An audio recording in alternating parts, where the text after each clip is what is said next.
আসসালামু আলাইকুম ওয়া রাহমাতুল্লাহি ওয়া বারাকাতুহু। যারা হিসাব বিজ্ঞান বিভাগ ৩য় বর্ষে রয়েছেন, উৎপাদন, ব্যয়, হিসাব বিজ্ঞান সাবজেক্টের প্রস্তুতি নিতে চাচ্ছেন, শেষ মুহূর্তে আপনারা কিভাবে প্রস্তুতি নিবেন, কি পড়বেন, কিভাবে পড়বেন, কোন স্টেপগুলো ফলো করবেন, কোন বিষয়গুলো আপনাদের জন্য বেশি গুরুত্বপূর্ণ, এই বিষয়ে আজকে আমরা আলোচনা করব।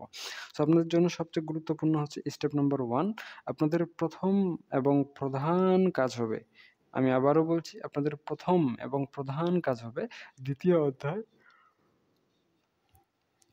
An Introduction to Cost Terms and Purpose, চতুর্থ অধ্যায় ম্যাটেরিয়ালস, সপ্তম অধ্যায় অ্যালোকেশন অফ সাপোর্ট ডিটা অ্যালোকেশনের অধ্যায়টা পড়া।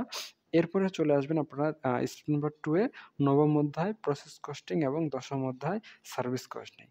এই ২ টা স্টেপের ভিতরে যতগুলো ম্যাথ আছে আপনাদের ১ম এবং প্রধান ফরজ কাজ হবে, যারা শুধু পাস করতে চান এবং যারা ফার্স্ট ক্লাস A+ পেতে চান তারা এই ৫ টা চ্যাপ্টারের ভিতরে যতগুলা ম্যাথ রয়েছে সবগুলাই আপনারা করবেন। যেন এই ৫ টা চ্যাপ্টার থেকে যেকোনো প্রশ্ন করা হলে আপনি যেকোনো প্রশ্নের উত্তর দিতে পারেন। এগুলো ভালো করে পড়ে নিতে হবে। আরেকটা বিষয়, যারা ৭ দিনে গুছিয়ে প্রস্তুতি নিয়ে পাস করতে চান, আপনাদের অ্যাকাউন্টিং 3rd ইয়ারের ফাইন্যান্সিয়াল ম্যানেজমেন্ট এবং ম্যানেজমেন্ট অ্যাকাউন্টিং এর আমাদের শর্ট ব্যাচ রয়েছে। আপনারা চাইলে আমাদের শর্ট ব্যাচ যুক্ত হতে পারেন। এখন শুধু পাস করতে চাইলে স্টেপ নাম্বার 1 এবং স্টেপ নাম্বার 2 পড়লেই যথেষ্ট। আর অন্য কোনো স্টেপ আপনাদের ফলো করার কোনো প্রয়োজন নাই। ক বিভাগ পড়ার কোনো দরকার নাই।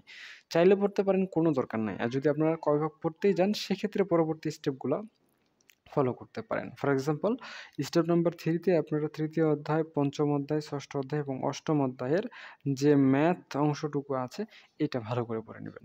এরপরে স্টেপ নাম্বার 4 এ আপনারা ১ম অধ্যায়ের থিওরিটা ভালো করে পড়ে নিবেন। বাকি অধ্যায়গুলোর থিওরিগুলো ভালো করে পড়ে নিবেন। সেই সাথে ক বিভাগ প্রশ্ন পড়ে নেবেন। ব্যতিক্রম সাজেশন থেকে ৯৯% প্রশ্নগুলো। যদি আরও হাতে সময় থাকে সেক্ষেত্রে ব্যতিক্রমের যে 3 স্টার প্রশ্নগুলো রয়েছে এগুলো আপনারা পড়ে নিতে পারেন। এটা আপনাদের জন্য বেনিফিশিয়াল হবে। অর্থাৎ আমি শুধু পাস যারা করবেন তারা স্টেপ 1 এবং স্টেপ 2 কমপ্লিট করবেন। যারা ফার্স্ট ক্লাস এবং A+ এর প্রস্তুতি নিবেন তারা স্টেপ 3 এবং স্টেপ 4 অবশ্যই করে নেবেন। এখন একটা বিষয়, স্টেপ 1 টা কিন্তু আপনাদের জন্য সবচেয়ে গুরুত্বপূর্ণ। এটাকে যদি পার্সেন্টেজ দেওয়া যায় সেক্ষেত্রে এটা 100% হয়। স্টেপ 2 টা আপনাদের জন্য তার থেকে কিছু কম গুরুত্বপূর্ণ, 90%। স্টেপ 3 টা হচ্ছে 80% এবং স্টেপ 4 টা হচ্ছে আপনার 70%। সো অবশ্যই স্টেপ 1 বেশি গুরুত্বপূর্ণ। এটাকে বেশি গুরুত্ব দিয়ে পড়তে হবে। এই সবগুলাই বেশি গুরুত্ব দিয়ে পড়তে হবে। এর বাইরে আর আপনাদের প্রস্তুতি নেওয়ার কোনো বিষয় নাই। তো ঠিক আছে, আজকে এ পর্যন্তই। সকলেই সুস্থ থাকুন, ভালো থাকুন আর আমাদের সাথেই থাকুন। দেখা হচ্ছে আপনাদের সাথে নেক্সট পর্বে। ততক্ষণ পর্যন্ত খোদা হাফেজ।